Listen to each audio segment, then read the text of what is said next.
चालू है। Good evening everyone.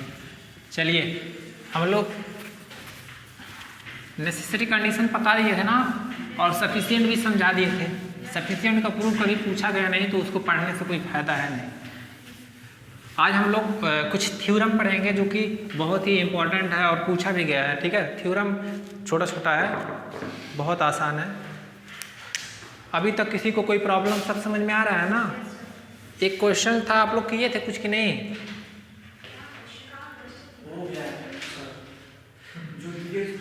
एक क्वेश्चन था उसी से रिलेटेड, काशी से। आप लोग ट्राई नहीं किए खुद से? थ्योरम तो पढ़ा दिए थे कि कोई फंक्शन एनालिटिक कब होगा। अगर जो कोई फंक्शन, देखिए नेसेसरी कंडीशन क्या था, अगर जो फंक्शन एनालिटिक है तो सी आर इक्वेशन क्या होगा, सेटिस्फाइड करेगा। ये तो नेसेसरी है। अब सफिशिएंट क्या होता है कि यू भी डिफरेंशिएबल हो और सी आर इक्वेशन सेटिस्फाइड करे, उसके साथ साथ जो u x u y v x v y चारों पार्शियल डेरिवेटिव जो है वो कैसे हो, एग्जिस्ट करे। ठीक है, और कॉन्टिन्यूअस हो एग्जिस्ट के साथ साथ, तो वहाँ से हम कहेंगे कि फंक्शन क्या है, एनालिटिक है। अब देखिए एक सिंपल सा क्वेश्चन हम आप लोग को करा रहे हैं, अभी समझ में आ जाएगा आप लोग को। क्वेश्चन लिख लेते हैं। देखिए क्वेश्चन क्या कह रहा है कि so that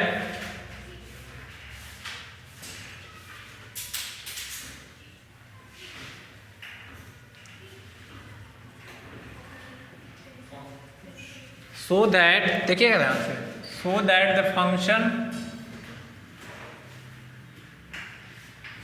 the function f z x y mod पे power 1/2 is not regular meaning बताए थे।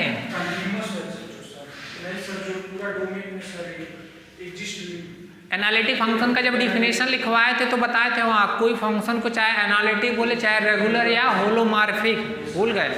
ये तीनों एक ही सिनोनिम्स है, रेगुलर, होलोमॉर्फिक और एनालिटिक। ठीक है, is not regular at the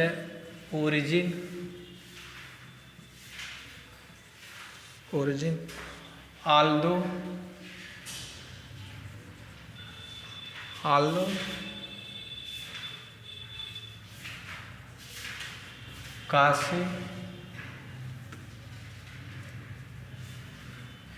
Cauchy Riemann equation are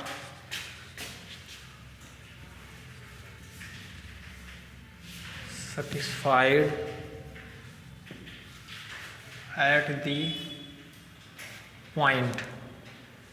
देखिएगा ध्यान से, क्वेश्चन समझ लीजिए आप लोग। कह रहा है कि so that the function f z equal to x y, root है ना, मॉड एक्स वाई का क्या है, root, square root, is not a regular at the origin although the Cauchy Riemann equation are satisfied at the point. मतलब कह रहा कि ये फंक्शन को दिखाइए कि जीरो, जेड बराबर जीरो पे, ओरिजिन यही ना, जेड बराबर जीरो पे एनालिटिक नहीं है, लेकिन सी आर इक्वेशन सेटिस्फाइड कर रहा। तो हम आप लोग को बताए थे कि अगर जो कोई भी फंक्शन है सी आर इक्वेशन सेटिस्फाइड करे तो जरूरी नहीं कि वो एनालिटिक होगा। यहाँ काउंटर एग्जाम्पल यहाँ मिल गया आप लोग को। ठीक है, फंक्शन क्या है, एनालिटिक है, सॉरी एनालिटिक नहीं है, लेकिन क्या है, सी आर इक्वेशन सेटिस्फाइड कर रहा है। अभी दिखा देंगे कैसे। प्रो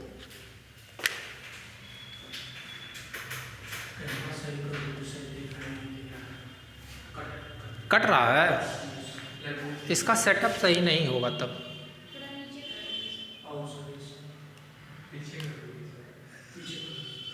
पीछे कर दें? अरे नहीं, कहीं गिर हो जाएगा तो। हाँ अब सही। क्या करें, हम थोड़ा लंबे हैं इसी वजह से। क्यों, थोड़ा नीचे से लिखे क्या? हाँ थोड़ा आप लोग देखिए करिए, क्योंकि देखिए आप ऑनलाइन वालों का केयर आप ही लोग कर सकते हैं वहाँ से बैठ के। ठीक है,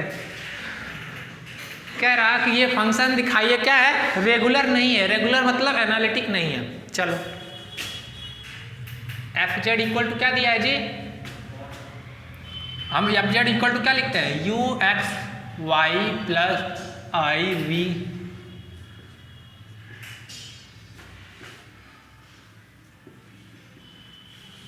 कोई दिक्कत किसी को? अच्छा यहाँ पे देखिए रियल पार्ट ही दिया है, इमेजिनरी पार्ट तो 0 है ना।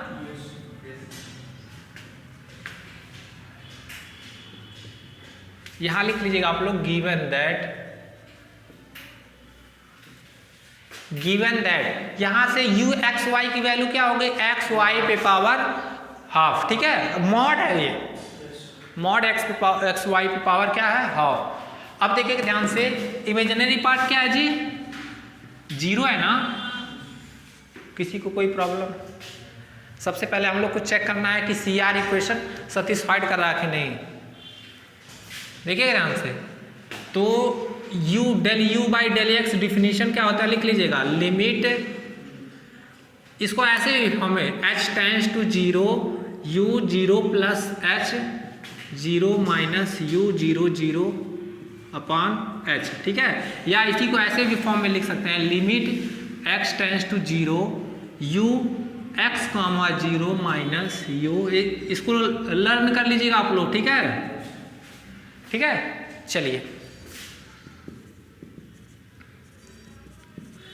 जहां y, जहां x है यहाँ x रखेंगे, जहां y है वहां 0 रखेंगे, तो टोटल 0 हो जाएगा। u x कॉमा 0 की वैल्यू क्या होगी, देखिए x बराबर x रखिए, y बराबर 0, तो टोटल 0 नहीं हो जाएगा। तो आपको लिमिट रखने की कोई ज़रूरत ही नहीं है, 0 अपान 0, u 0 0 की वैल्यू तो 0 ही होगी, अपान क्या होगा जी x, ठीक है। तो ये क्या हो गया 0, कोई दिक्कत? अब देखिए ध्यान से, del u by del y, del u by del y क्या होगा जी, limit y tends to 0 u 0 comma y minus u 0 0 upon, अब ये देखिए ध्यान से, जिसको नहीं समझ में आएगा पूछ लेगा। जब जैसे ही x बराबर 0 रखेंगे, इसमें x के जगह 0 रखना है तो टोटल 0 नहीं हो जाएगा, तो ये भी क्या हो जाएगा, दैट मीन्स देखिएगा u x की वैल्यू क्या आ गया 0 एंड u y की वैल्यू क्या आ गया, अच्छा v x y की वैल्यू क्या है 0 है, तो उसका x के रिस्पेक्ट में करेंगे तो क्या होगा 0, y के रिस्पेक्ट में करेंगे तो 0 नहीं होगा, ऑलरेडी 0 है, 0 का रिस्पेक्ट डिफरेंशिएशन चाहे x के रिस्पेक्ट में करे चाहे y। तो यहाँ से हम लोग को क्या मिला, u x equal to v y and u y equal to minus of v x, मिल गया कि नहीं। जब सारी वैल्यू 0 है तो सब तो इक्वल हो जाएंगे। तो यहाँ से देखिए ये फंक्शन क्या है, CR इक्वेशन सेटिस्फाइड कर रहा है कि नहीं, लिख लीजिए।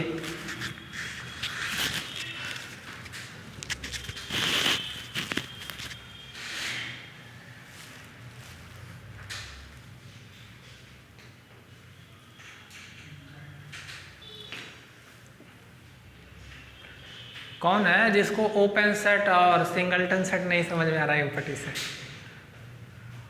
ग्रुप में मैसेज कोई किया था, BSc थर्ड ईयर वाले पे, आप लोग में नहीं है कोई? अच्छा,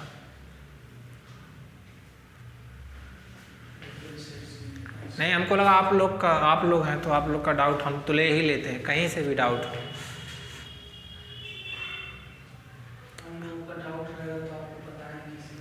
हाँ,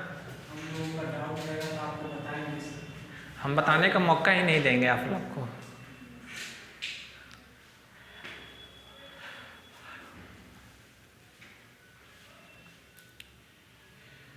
ये एंड का सिंबल है, डेल्टा मत समझ लीजिएगा आप लोग, त्रिभुज वाला।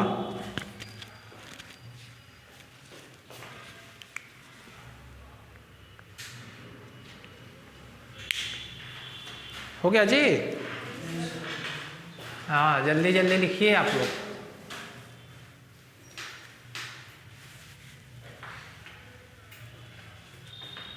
समझ में आ गया ना? Very good.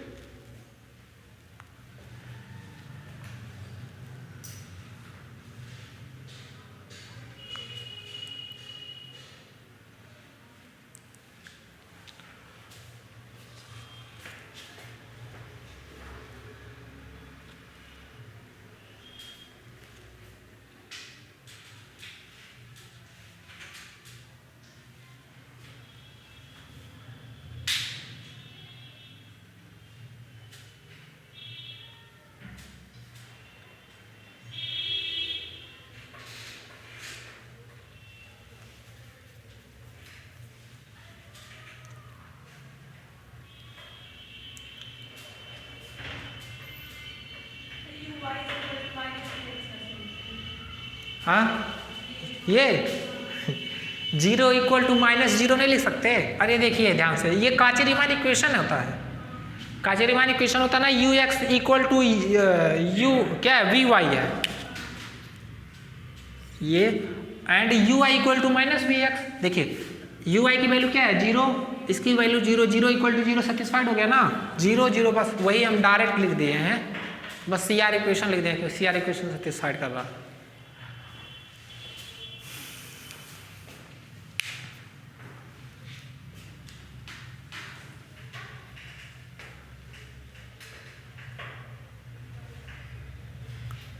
पहला चैप्टर काफ़ी इंपॉर्टेंट है, देख लीजिए। जो भी आप लोग क्वेश्चंस करेंगे फर्स्ट चैप्टर के सारे क्वेश्चंस कर ले जाएंगे, इसलिए बहुत अच्छे से पढ़िए और अच्छे नंबर आते हैं पहले चैप्टर से। मतलब फर्स्ट या सेकंड दोनों चैप्टर, फर्स्ट से तो उतना नहीं आता है, कभी कभी पूछ लेता है 2 मार्क्स या 5 में, लेकिन इससे एक क्वेश्चंस तो फुल आएंगे और एक हाफ। तो इसलिए कहते हैं कि थोड़ा अभी एक पार्ट और बचा है, आज तो ये खत्म हो जाएगा।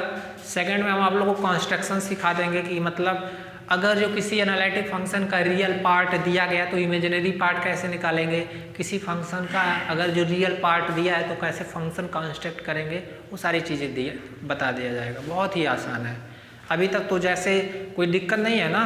हाँ हो गया जी,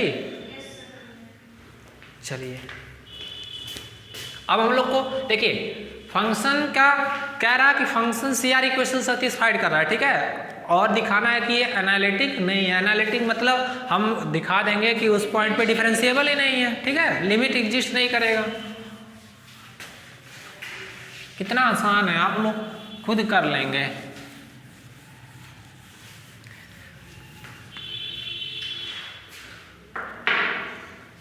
देखिएगा ध्यान से,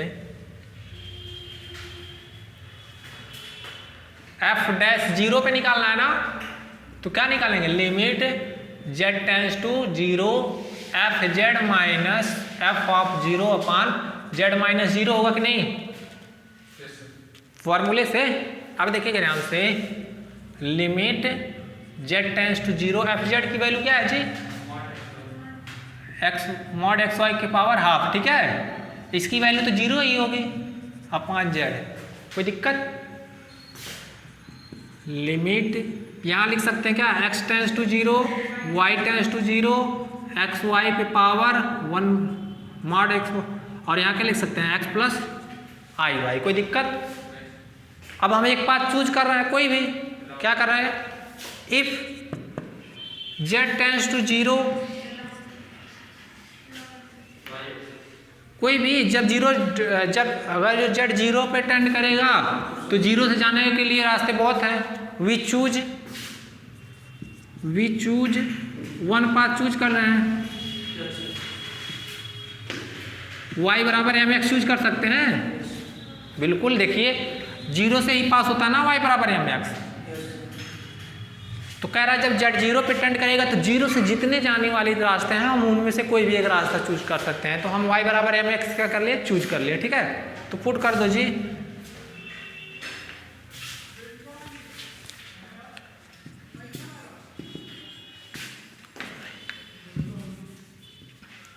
क्या होगा, x टेंस टू 0, y का जो आ जाएगा x में आ जाएगा, तो y की लिमिट लिखने की जरूरत ही नहीं है। तो यहाँ क्या होगा, देखिएगा ध्यान से, x इंटू एम एक्स पे पावर 1/2, कोई दिक्कत। और यहाँ क्या होगा, x plus i m x. अब देखिएगा ध्यान से, एक्स स्क्वायर का मॉड वही एक्स स्क्वायर होगा, रूट में निकल जाएगा बाहर, तो ये क्या हो जाएगा, limit x tends to 0 m x upon x common करेंगे क्या होगा, 1 plus i, 1 plus iota m होगा ना, हाँ बिल्कुल होगा, ठीक है। अब क्या आएगा जी, कहीं x है ही नहीं, तो मिला क्या, m पे पावर 1/2 1 प्लस आयोटा एम। ये किस पे डिपेंड कर रहा है, m पे। m की वैल्यू डिफरेंट होगी, तो ऐसे लिखिएगा, it is depend upon, hence it is not unique. ये तो m पे डिपेंड कर रहा है, m के जितने अच्छा मान लीजिए m बराबर 1 ले लिए तो एक चूज ये मिल गया रास्ता, m बराबर 2 ले लिए तो ये मिला 3। जितना डिफरेंट लेंगे तो सब लिमिट की वैल्यू डिफरेंट आएंगी, यूनिक नहीं आ रहा ना। जब m पे खाली टर्म m पे आ जाए तो डायरेक्ट समझिए कि लिमिट एग्जिस्ट नहीं करेगा। क्यों? क्योंकि m की जितने डिफरेंट वैल्यू रखेंगे उतने हमको लिमिट की डिफरेंट वैल्यू मिलेगी, और लिमिट एग्जिस्ट करने के लिए क्या होगा, यूनिक वैल्यू मिलना चाहिए। ठीक है, मतलब जो भी लिमिट एग्जिस्ट करे सब पे वैल्यू सेम आना चाहिए। तो यहाँ लिखिएगा limit does not exist, limit not exist या डज नॉट लिख दीजिएगा। ठीक है, जब लिमिट नहीं एग्जिस्ट करेगा तो मतलब फंक्शन क्या है, जीरो पे डिफरेंशिएबल नहीं है, और जब फंक्शन जीरो पे डिफरेंशिएबल नहीं है तो फंक्शन एनालिटिक नहीं होगा या रेगुलर नहीं होगा। लिखिए तब बता रहे हैं। किसी को कोई दिक्कत?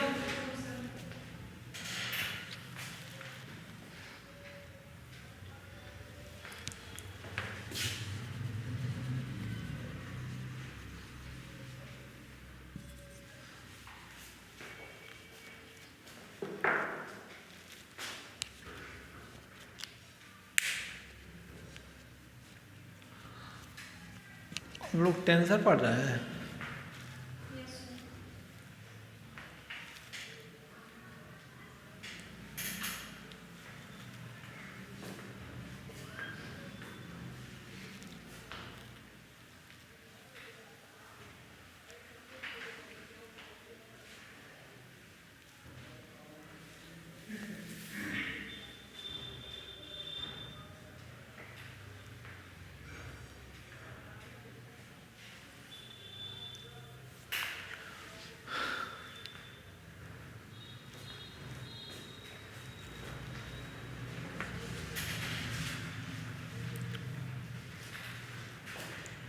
समझ में आ रहा है बाबू? चलिए,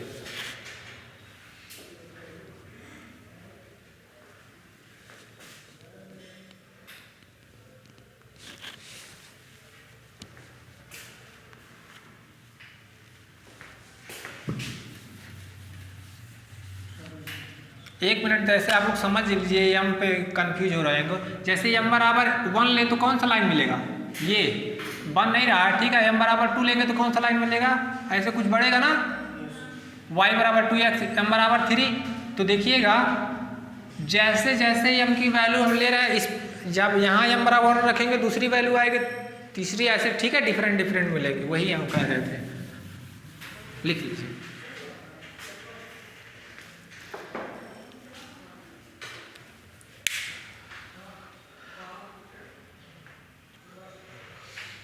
तब आप लोग को ऐसा फंक्शन मिल गया ना कि CR इक्वेशन सेटिस्फाइड करता है, फिर भी क्या है, एनालिटिक नहीं है। तो कोई फंक्शन अगर जो CR इक्वेशन सेटिस्फाइड करता है तो जरूरी नहीं एनालिटिक है।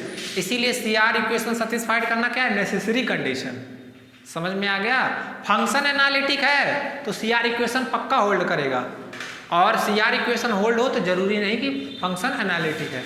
CR इक्वेशन होल्ड करे, उसके साथ साथ U भी डिफरेंशिएबल हो, और उनका पार्शियल डेरिवेटिव एग्जिस्ट करे, और क्या हो, कॉन्टिन्यूअस हो।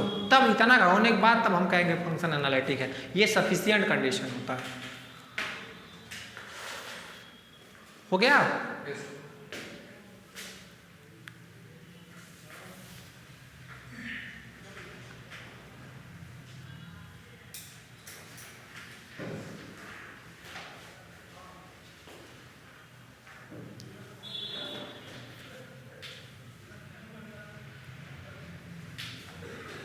कोई दिक्कत? चलिए,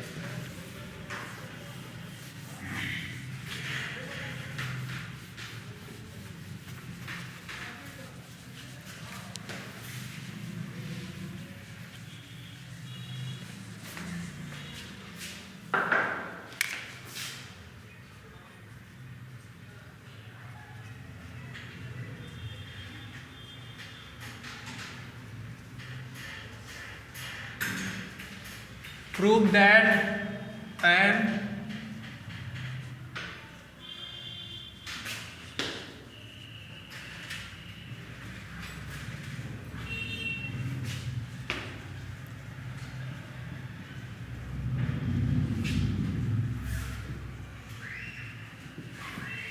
prove that an analytic function with constant real part is क्या?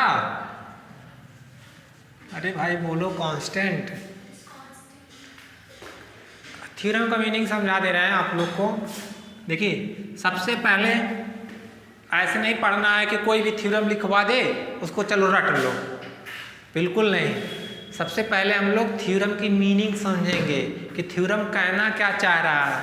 अगर जो आप लोग थ्योरम की मीनिंग समझ गए तो 20% या 30% क्वेश्चन आप लोग वैसे सॉल्व कर लिए, और थ्योरम का मीनिंग ही नहीं समझ पाए तो आप कितना भी कर लें कंफ्यूज रहेंगे। ठीक है, थ्योरम क्या कह रहा है कि फंक्शन कोई एनालिटिक है, कोई फंक्शन क्या है, एनालिटिक है अगर उसका रियल पार्ट कांस्टेंट है। अगर कोई एनालिटिक फंक्शन है और उसका रियल पार्ट क्या है, कांस्टेंट है, तो पूरा फंक्शन क्या हो जाएगा, कांस्टेंट हो जाएगा। कैसे, अभी दिखा देंगे कैसे। ठीक है, समझ में आया? थ्योरम क्या कह रहा है कि कोई फंक्शन एनालिटिक है, उसका रियल पार्ट अगर कांस्टेंट हो तो पूरा फंक्शन क्या हो जाएगा, कांस्टेंट हो जाएगा। प्रूफ। ठीक है, let f z equal to, हम मान लिया कोई कांस्टेंट कोई एनालिटिक फंक्शन इस फॉर्म में है। ठीक है, f z equal to u x plus i v x y, given that क्या दिया है जी, given that u x y equal to c. C मान लिया, कांस्टेंट मान लिए। ठीक है, ठीक, u x y equal to constant. We have to show that, क्या दिखाना हमें, we have to prove that या we have to show that f z is,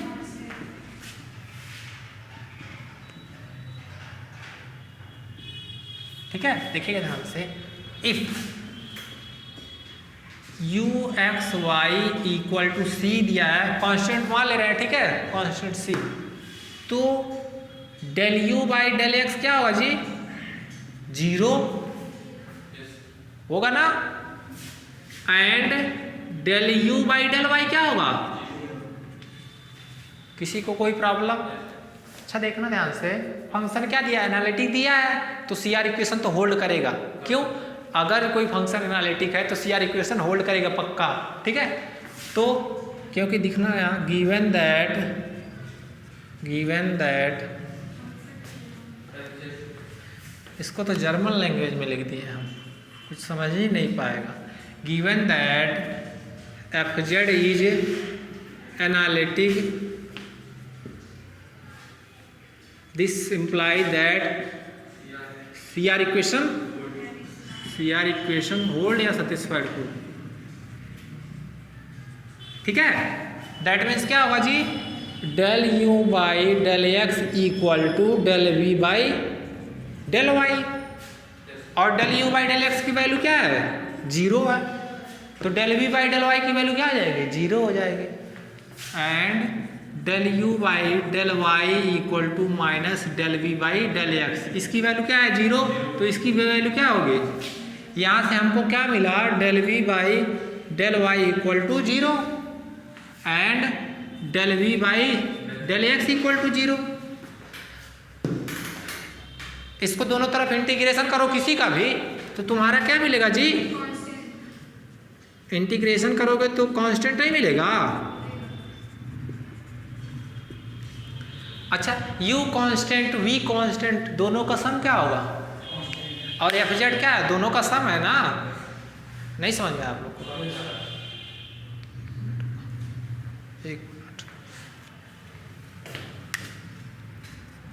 देखिएगा ध्यान से, f z equal to u plus i v, जब u constant है v constant है तो दोनों का सम, ये भी तो कांस्टेंट नंबर है ना, तो दोनों का कैसे लिखेंगे, यहाँ लिखिएगा, चूंकि u क्या है आपका कांस्टेंट, अभी भी दिखा दिए क्या है, therefore f z equal to क्या है, कांस्टेंट। कितना आसान था, लिखिए आप लोग।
हो गया।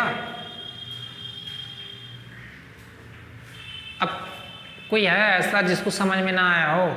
आ गया सब समझ में? कहाँ से कैसे कुछ किए थोड़ी है, जो इन्फॉर्मेशन हम लोग को दिया था उसी इन्फॉर्मेशन को उठाए हैं। यू एक्स क्या दिया था? कांस्टेंट। देखिए ध्यान से, अगर फंक्शन का रियल पार्ट एनालिटिक फंक्शन है, उसका रियल पार्ट कांस्टेंट है तो उसका इमेजिनरी पार्ट भी कांस्टेंट होगा। यहाँ से दिख मिला ना। और इमेजिनरी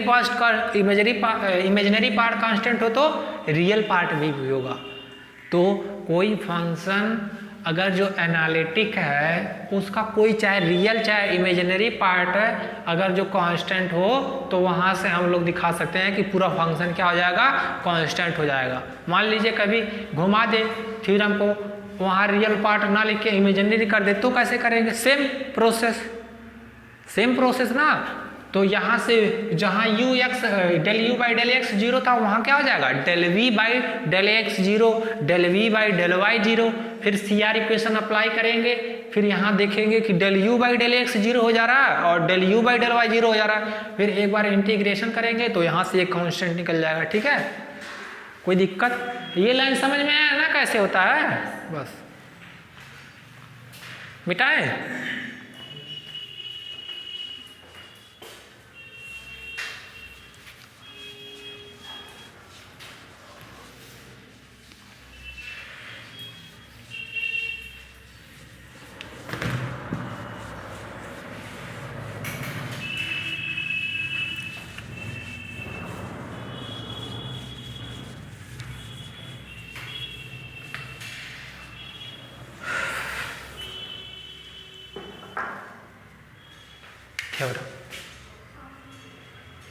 क्या हुआ? कोई कुछ बोला? आप लोग कुछ बोले हैं क्या? तुम हंसते बहुत प्यारे हो, क्या बात है? चलो अच्छी बात है, हंसना चाहिए आप लोग को भी, क्योंकि चेहरे पे स्माइल रहेगी तो आप लोग का सारा दुख दर्द एक गायब रहता उतने देर तक। इसलिए इंसान को हमेशा स्माइल करना चाहिए। ठीक है, अब ऐसे ना कि हम सर कह दिए स्माइल करें तो जाके घर पे मम्मी पापा के सामने इसे दांत दिखाइए तो हम मारे खींच के। ठीक है, ऐसा भी नहीं, जहाँ ज़रूरत पड़ती है वहाँ। हाँ, नहीं तो कहेंगे फैमिली वाले, अरे ये पागल हो गया क्या, इसको दिखाओ उखाओ कहीं डॉक्टर को। नहीं होता है। मेरे गांव में भी ऐसा कुछ सीन हुआ था। मतलब एक दो लड़के हैं, वो हमेशा जब देखो हंसते रहते हैं। अब कोई भी इंसान अगर जो हंसे हमेशा तो कुछ डाउट होता है कि कहीं ऐसा है ना, ऐसा नहीं। हाँ, लेकिन आप लोग बहुत अच्छे हैं, ऐसी बात नहीं है।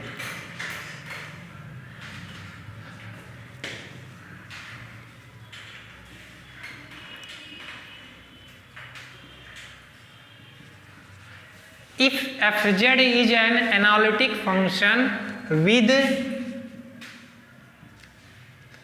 constant modulus, then it is, अभी तक हम पहले क्या पढ़े कि कोई एनालिटिक फंक्शन है, उसका रियल पार्ट कांस्टेंट है तो फंक्शन क्या होता था, पूरा कांस्टेंट। इसमें क्या कह रहा है कि कोई एनालिटिक फंक्शन है, उसका उस फंक्शन का मॉडुलस क्या है, कांस्टेंट है। उस फंक्शन का मॉडुलस कांस्टेंट है तो दिखाइए कि वो पूरा फंक्शन क्या होगा, कांस्टेंट होगा। समझ में आएगा ना थ्योरम का मीनिंग? बिल्कुल इजी, बहुत आसान है। चलिए एकदम आप लोग को ऐसा फॉर्मेट में, मतलब देखिए हम क्या था, बुक के हिसाब से चलेंगे, बुक में भी सिस्टमेटिक दिया, लेकिन हमारा जो है नोट्स पढ़ेंगे आप लोग तो उसमें कहीं स्टार्टिंग से ही हम ऐसा अरेंज कर रहे हैं ताकि आप लोग खाली एक बार देखना रहें कि मान लीजिए एनालिटिक फंक्शन पढ़ाएं तभी उसके क्वेश्चंस कराएं, और जो डिफरेंशिएबल कंटिन्यूटी जहाँ पढ़ाए थे उसके पहले ही क्वेश्चन करा दिए तो एक सिस्टमेटिक है, ठीक है। तो हाँ, ये नहीं कि सर पढ़ाए हैं तो इनका नोट्स ही ना देखें, बिल्कुल आप लोग यही नोट्स को फॉलो करिएगा और अच्छे मार्क्स आएंगे, ठीक है। ऐसी बात नहीं है, विश्वास रखिए। और हाँ, उसके साथ साथ हम यहाँ पढ़ा रहे हैं तो फिर घर पे जाके एकदम ले आके कापी किताब फेंक करके एकदम बैठ जाओ आराम से। अब तो हमें समझ में आ गया, अब हम डायरेक्ट एग्जाम में ही करेंगे, ऐसा थोड़ी होता है। देखिए पढ़ता वही है जो भूलता है, जान लो। हमें नहीं करें, हर एक कोई स्टूडेंट कितना भी ब्रिलियंट हो उसको भी भूलता है। तो ये अगर जो इंसान को भूले ना तो इंसान पागल हो जाएगा। कोई भी चीज़ अगर जो हम लोग पढ़ रहे हैं, अगर जो हम लोग उसको भूले ना तो पागल नहीं हो जाएंगे, क्योंकि उतना सारा मेमोरी में भर जाएगा, वही सारी चीज़ें सब आएंगे। इसीलिए देखिए हर एक जो हम लोग का ह्यूमन बॉडी जो पार्ट अभी है, हर एक तरह से काम करता है। भूलना बहुत अच्छी चीज़ें होती है कि मान लीजिए जो चीज़ें हमें वाकई में कुछ ऐसी चीज़ें होती है कि हम लोग को जानबूझ के भुलाया जाता है। क्यों? कोई अच्छी चीज़ें या बुरी चीज़ें। तो मेरा कहने का इतना मतलब है कि आप लोग पढ़ेंगे ना, अगर जो यहाँ से रिवीजन नहीं करेंगे तो भूल जाएंगे। तो आप लोग को क्या करना है, रिवीजन करना है, ठीक है।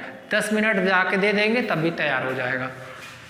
क्या है फंक्शन, क्या है एनालिटिक है, और उसका कह रहा कांस्टेंट मॉडुलस, उसका मॉडुलस क्या है, कांस्टेंट है। हम बताए थे आप लोग को कि कोई फंक्शन है, कॉम्प्लेक्स वैल्यू फंक्शन है या कोई कॉम्प्लेक्स नंबर है, उसका मॉडुलस निकालना सिखाए थे ना। मॉड जेड स्क्वायर, जेड बराबर एक्स प्लस आई वाई, इसका मॉडुलस क्या होगा, भूल गए? कोई फंक्शन ऐसे है इसी फॉर्म में होगा तो इसका मॉडुलस क्या होगा जी, बस। कोई दिक्कत? यही हमको बताना था।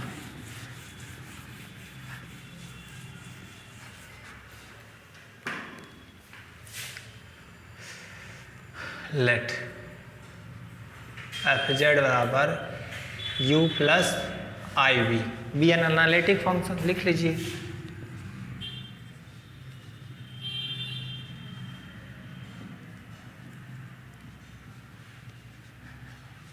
be an analytic function and given that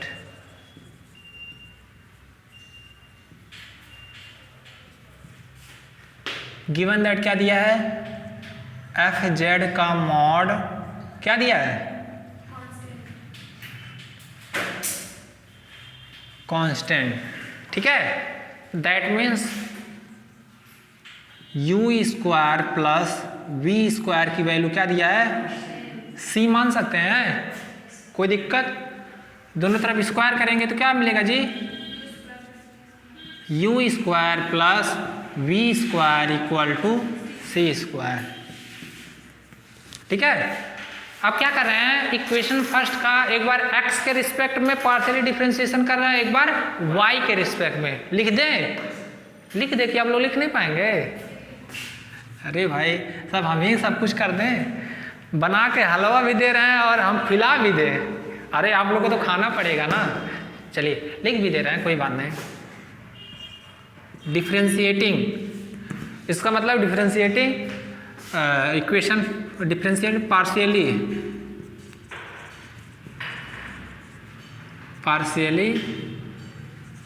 equation first with respect to x and y. ठीक है, तो क्या होगा जी, 2u x, देखो पहले x के रिस्पेक्ट में कर रहा है, x के रिस्पेक्ट में u स्क्वायर का करेंगे 2u, फिर u का x में क्या होगा del u by del x, कोई दिक्कत, ऐसे 2v x equal to 0, and जब y के रिस्पेक्ट में करेंगे तो क्या होगा 2u y plus 2v y equal to 0, कोई दिक्कत। 2 से क्या करेंगे डिवाइड कर देंगे, किसी को कोई प्रॉब्लम। अब इसको ऐसे नीचे लिख रहे हैं u, इसको equation second u y plus v y equal to 0। ठीक है, फंक्शन क्या है एनालिटिक है, तो CR इक्वेशन सेटिस्फाइड करेगा। तो इक्वेशन इसको देखो कैसे मॉडिफाइड कर रहे हैं, इसको लिख सकते हैं minus u v x plus v u y, sorry u x equal to 0। देखना ध्यान से कैसे, हम लोग जानते हैं u x इक्वल टू क्या होगा v y, u y equal to क्या होगा माइनस v x, तो u y की जगह पे क्या रख दिए हैं माइनस v x। अरे यहाँ देखो u y की जगह क्या रखे हैं माइनस v x, और v y की जगह क्या रखे हैं u x, कोई दिक्कत, क्योंकि फंक्शन एनालिटिक है तो CR इक्वेशन सेटिस्फाइड करेगा। ठीक है, अब squaring and adding equation number, हाँ स्क्वायरिंग एंड सब्सट्रैक्टिंग नहीं, एडिंग।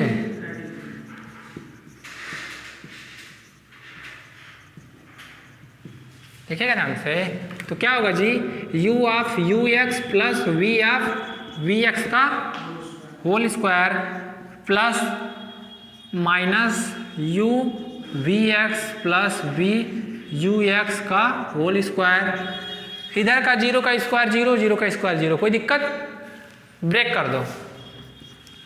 क्या होगा जी u स्क्वायर u x का square v square v x का स्क्वायर, कोई दिक्कत, plus 2u v u x v x।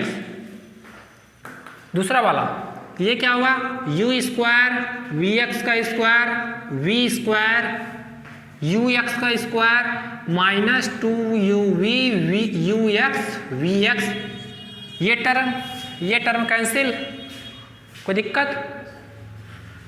अब जो मिला उसको लिख लो,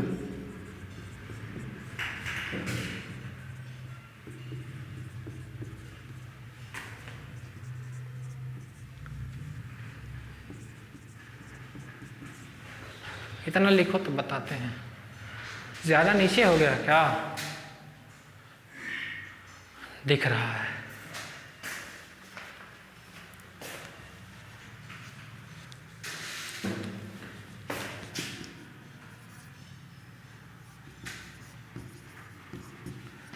बाबू समझ लेना, थोड़ा सा कॉम्प्लिकेटेड है सेट करने में, और कुछ नहीं है।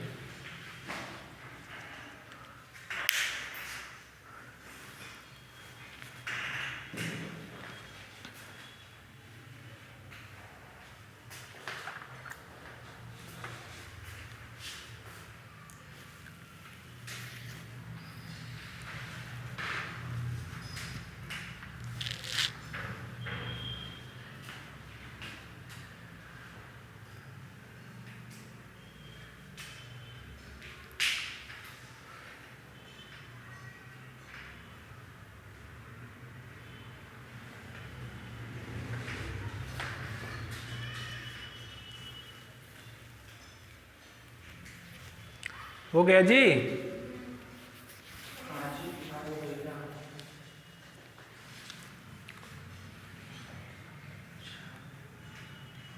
इन्होंने सब पढ़ लिया पहले से, क्यों जी? हाँ देखो ये ब्लैक बोर्ड नहीं देख रहे, अब आप लोग भी ऐसे ही ट्राई करिए।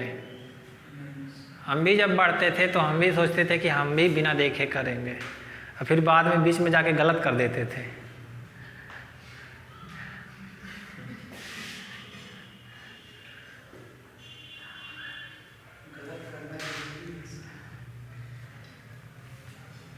अरे इतना भी मत गलत कर देना कि जाके 0 नंबर पाके आओ एग्जाम में। यहाँ गलत कर दो ठीक है, क्यों? कितने बच्चे तो डर एकदम बेफिक्र हैं कि कोरोना फिर से बढ़ेगा, फिर एग्जाम नहीं होगा, पास हो जाएंगे। आप लोग का होगा, 3rd ईयर वालों को हुआ था पिछली बार। आप लोग का चाहे कोरोना आ जाए चाहे उससे बड़ी बीमारी, तब भी एग्जाम होगा फाइनल वालों का। तो आप लोग पढ़ाई करिए अच्छे से।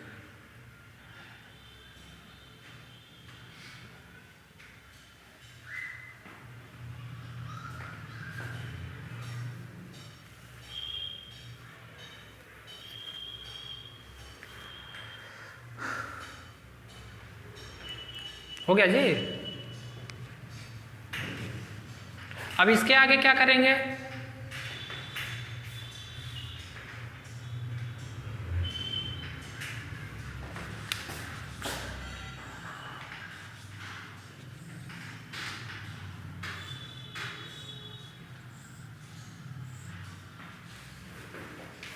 हो गया?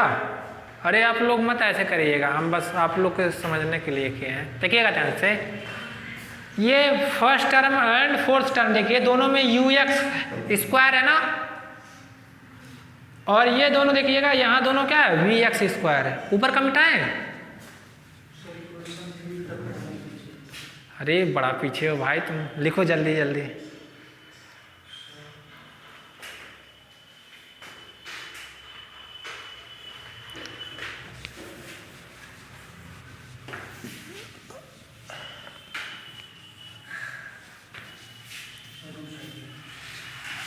हाँ हाँ एकदम बिल्कुल, डरो मत। देखिएगा ध्यान से, हम लोग क्या कर रहे हैं, फर्स्ट फोर्थ को एक साथ लिख रहे हैं। u² vx² प्लस ux है ना, plus v² ux² plus v² vx² plus u² vx² equal to 0। देखिए इन दोनों में क्या कॉमन है,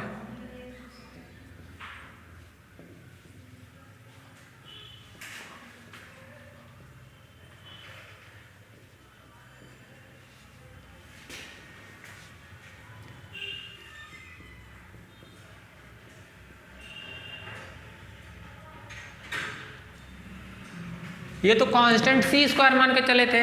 दो नंबर का प्रोडक्ट 0, दैट मीन्स आइदर ये 0 आइदर ये 0। ये तो 0 मान के नहीं चले थे ना, ये तो c² है, ये तो 0 होगा नहीं। 0 क्या होगा, ये वाला term. This imply that ux² plus vx, और दो नंबर का स्क्वायर का सम 0 होता है। इधर देखो, जैसे a² प्लस b² बराबर 0, ये तो पॉजिटिव रियल नंबर, ये भी पॉजिटिव रियल नंबर, ठीक है। दो पॉजिटिव रियल नंबर का sum 0, that means a equal to b equal to 0, तभी ना होगा।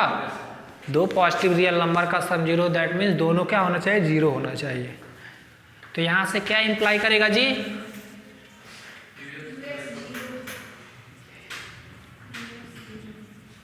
किसी को कोई प्रॉब्लम? जब ux 0 होगा तो uy भी 0 होगा कि नहीं? देखो ux, इसको मिटा दें हम।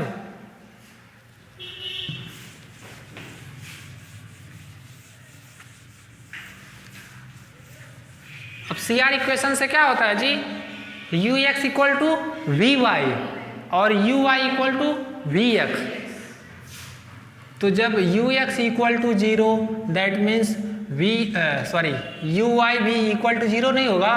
कह दो कैसे, अभी बता रहे हैं। हम लोग जानते हैं uy equal to minus vx, ये 0, तो ये 0 नहीं हो जाएगा? किसी को कोई दिक्कत?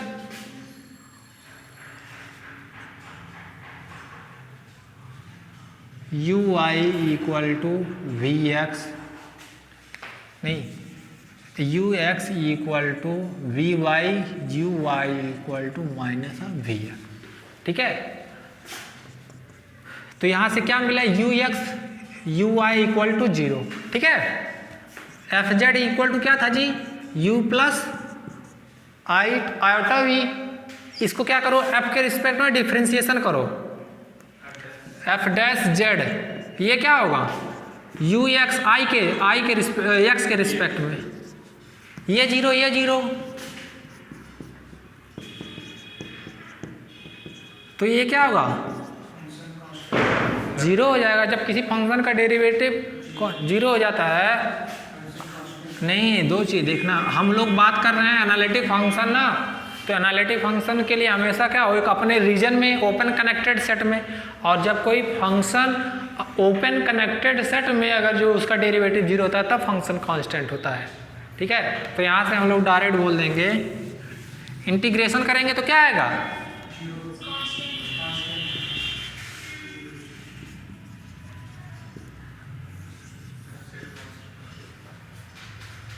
प्रूव्ड,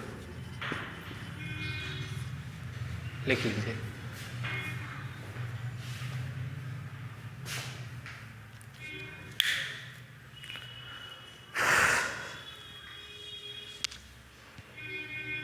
एक क्वेश्चन दे रहे हैं, लिख दे रहे हैं, ये आप लोग लगा के लाइएगा, ठीक है। समझा दे रहे हैं कैसे कैसे करना है, देखते हैं कौन कर पाता है कि नहीं। यहाँ समझ में आया आपके? नहीं आया तो पूछ लिया करिए आप लोग सभी लोग।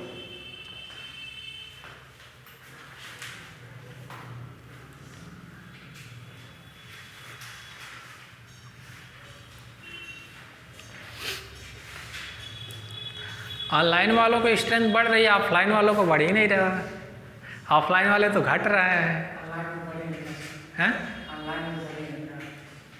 ऑफलाइन वाले देखे थे 2-3 लोग थे, वो भी ऑनलाइन ज्वाइन कर लिए। क्यों? आने की वजह से, इतना दूर है और इतना ज़्यादा भीड़ भाड़ भी है ना।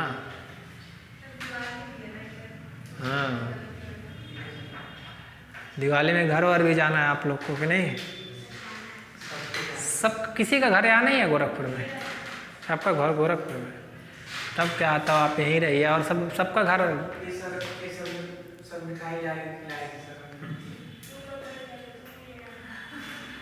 सब एक दूसरे को खिलाएंगे मिठाई। ये हो गया जी, चलिए। हमको लगा आप लोग का सबका घर है गोरखपुर में, क्योंकि एक महीने कितने दिन से कोचिंग चल रही है। आप लोग रूम लेके यहाँ प्रॉपर रह रहे हैं खाली पढ़ने के लिए, अभी मतलब कोचिंग पढ़ रहे हैं के लिए रूम लेके रह रहे हैं। क्यों? हाँ, मतलब इस कोरोना काल में मतलब घर पे नहीं, यहाँ पे आके खाली कोचिंग पढ़ने के लिए है। इस मेरे कहने का ये मतलब यही ना। हाँ, बहुत अच्छी बात है। चलिए इसको मिटा दें।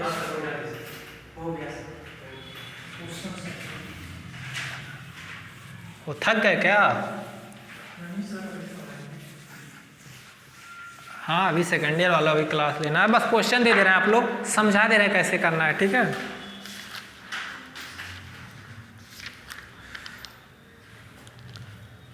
अब बहुत ही इंपॉर्टेंट क्वेश्चन है, कितनी बार है, बुक दो न्यू वाली किसके पास है? न्यू बुक लाया कोई? आप लोग अंसाल पेपर ले आइए, ठीक है। कल है लेक्चर ना मेरा, हाँ, तो कल लेते आइएगा। हम आप लोग को बताएंगे क्या क्या आया, कैसे आया है। हाँ, लाओ दिखाओ।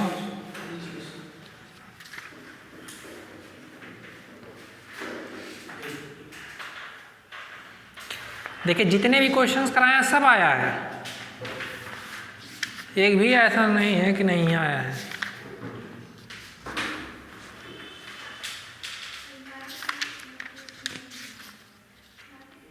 जो क्वेश्चंस हम जा रहे हैं अभी बताने लिखने ब्लैक बोर्ड पे, वो 2003, 7, 11, 14 में आया है, ठीक है। काफ़ी इम्पोर्टेंट है क्वेश्चन। लीजिए इसको रखिए।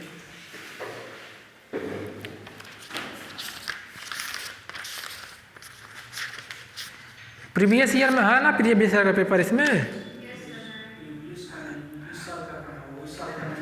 हाँ हाँ, इस साल वाला वही प्रीवियस ईयर हुआ। अच्छा 2018 में देखिए आया भी है, 18 का है ना ये, 19 का। 19 में ये जो क्वेश्चन जा रहे थे लिखवाने वो आया भी है 5 नंबर में।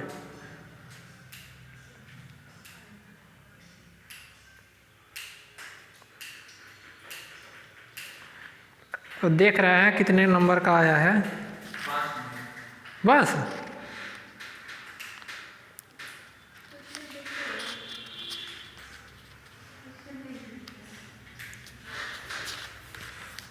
बड़ा कम दिया है।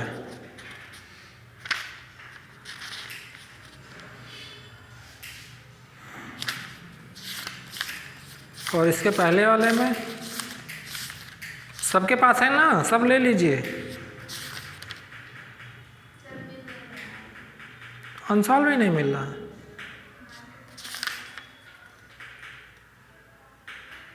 देखिए ये जो थ्योरम करवाए हैं अभी कि अगर जो फंक्शन का रियल पार्ट कांस्टेंट है तो फंक्शन कांस्टेंट, वो 2 नंबर में पूछा गया है 2019 में।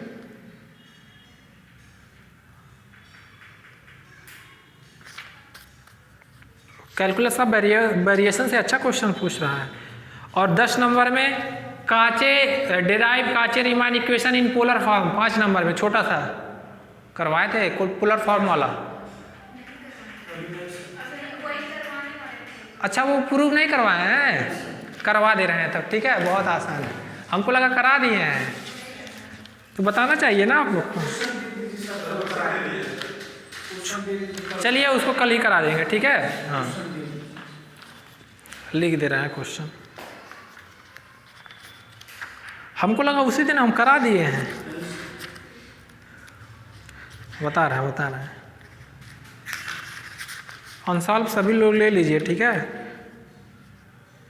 कहीं से भी क्वेश्चन आए आप लोग कर लेंगे, क्योंकि इतना अभी एक क्वेश्चन से है लास्ट, एक और बता देंगे कैसे करना है, समझा देंगे, कर लेंगे आप लोग, फिर वहाँ से दूसरे पार्ट में हम लोग चलाया जाएगा।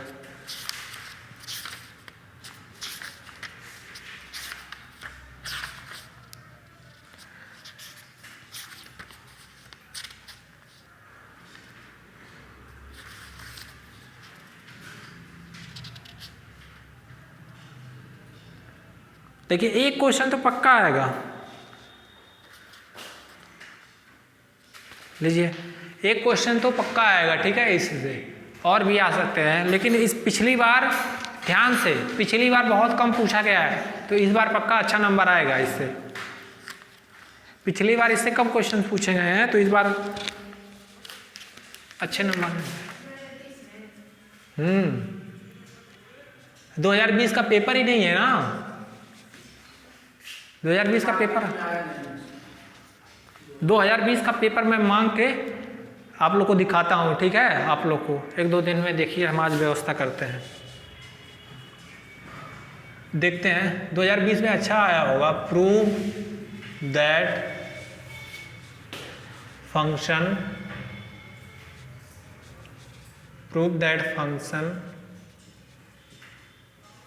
F z u plus i v where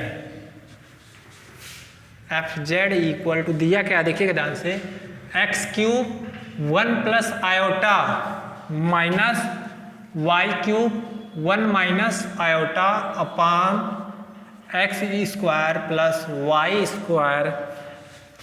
Z की वैल्यू जब 0 नहीं है, और जब z की वैल्यू 0 है तो फंक्शन की वैल्यू क्या है, 0 है ठीक है। कह रहा है is continuous,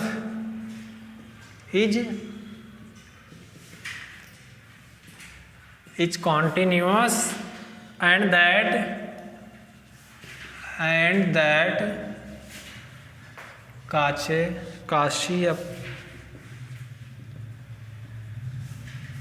Cauchy-Riemann equation are satisfied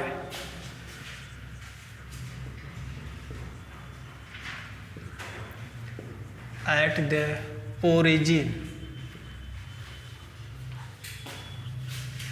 yet मतलब समझ रहे हैं ना, फिर भी, क्यों, does not exist at, question का मतलब समझा दे रहा है। ये कोई फंक्शन दिया है, ठीक है, कह रहा है कि जब फंक्शन z की वैल्यू 0 ना हो तो ये डिफाइंड है, और जब फंक्शन की z की वैल्यू 0 तो f0 इक्वल टू 0। कह रहा दिखाइए कि ये कॉन्टिन्यूअस है और काची-रीमान इक्वेशन भी सेटिस्फाइड कर रहा है, फिर भी फंक्शन का जो डेरिवेटिव है वो एग्जिस्ट नहीं कर रहा है 0 पे। तो सबसे पहले यहाँ से हम लोग रियल पार्ट डिसाइड करेंगे। तो रियल पार्ट लिखेंगे, कैसे लिखेंगे जी, देखो हम बता दे रहे हैं हिंट में, इसको ब्रेक कर देना। तो यहाँ से क्या होगा एक्स क्यूब और यहाँ से क्या होगा वाई क्यूब। तो रियल पार्ट आपका मिला x cube minus y cube upon, ठीक है, और इमेजिनरी पार्ट क्या मिलेगा x cube plus y cube. देखना यहाँ से एक्स क्यूब आयोटा वाला और यहाँ minus minus plus upon x square plus y square. कोई भी फंक्शन देखिए, अगर जो कोई भी function f x upon g x हो, ठीक है, ये पॉलिनॉमियल हो, अगर जो एफ एक्स पॉलिनॉमियल हो, जी एक्स पॉलिनॉमियल हो, तो ये पूरा फंक्शन कॉन्टिन्यूअस पूरा होता है, एक्सेप्ट अगर जो जी एक्स की जो वैल्यू है 0 ना हो, मतलब जी एक्स अगर जो जहाँ 0 होगा वहाँ फेल करेगा। ये फंक्शन यू एक्स वाई सब जगह कॉन्टिन्यूअस है, 0 0 पे नहीं है। देखो 0 0 पे इनफाइनाइट वैल्यू हो जाएगी जब x बराबर 0। यहाँ 0 0 पे ये कॉन्टिन्यूअस नहीं है, 0 0 पे ये कॉन्टिन्यूअस नहीं। तो मतलब अगर जो ये 0 को छोड़ के सभी जगह कॉन्टिन्यूअस है, ये भी 0 को छोड़ के सभी जगह कॉन्टिन्यूअस है, तो ये एफ भी 0 को छोड़ के सभी जगह कॉन्टिन्यूअस होगा। बस आप लोग को चेक करना है कॉन्टिन्यूटी कहाँ है, 0 पे। तो आप लोग को देखना है कि limit z tends to 0 f z equal to f0 की वैल्यू आना चाहिए।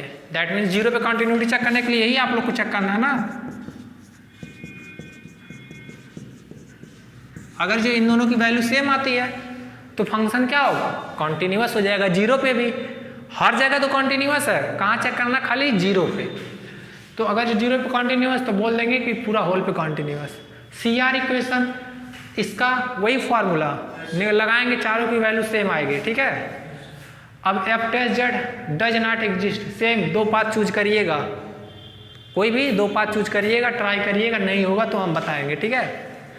और हाँ, कंटिन्यूटी चेक करने के लिए सबसे बेहतरीन तरीका है x बराबर आर कॉस थीटा रख दीजिएगा, y बराबर आर साइन थीटा, तो ये पोलर फॉर्म में कन्वर्ट हो जाएगा, r square sine square theta plus r square cos square theta, और यहाँ ये आपका ऐसे चेंज हो जाएगा।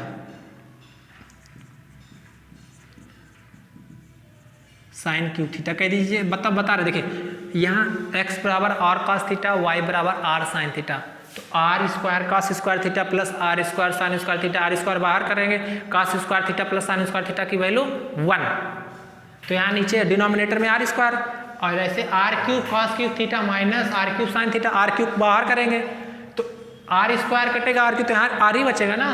ऐसे ये किसमें हो जाएगा, आर, ठीक है। जब देखिएगा जब एक्स वाई टेंस टू 0 0, हाँ कब छोड़ दें, तो आर थीटा कहाँ जाएगा 0 0 पे, जब एक्स वाई 0 0 जाएगा तो आर थीटा भी 0 जाएगा। तो आर आप लोग लिमिट आर लेके चलिएगा, क्यों, क्योंकि sine theta cos theta bounded होते हैं, हम बताएंगे sine theta cos theta bounded होते हैं। तो जैसे लिमिट आर टेंस टू 0 लेके चलेंगे, जैसे आर बराबर यहाँ 0 रखेंगे, यहाँ आर बराबर दोनों की वैल्यू 0 आ गई और एफ जेड वैल्यू 0 आ गई, ठीक है। करिएगा ट्राई, नहीं हुआ तो हम बताएंगे। चलिए आज के लिए।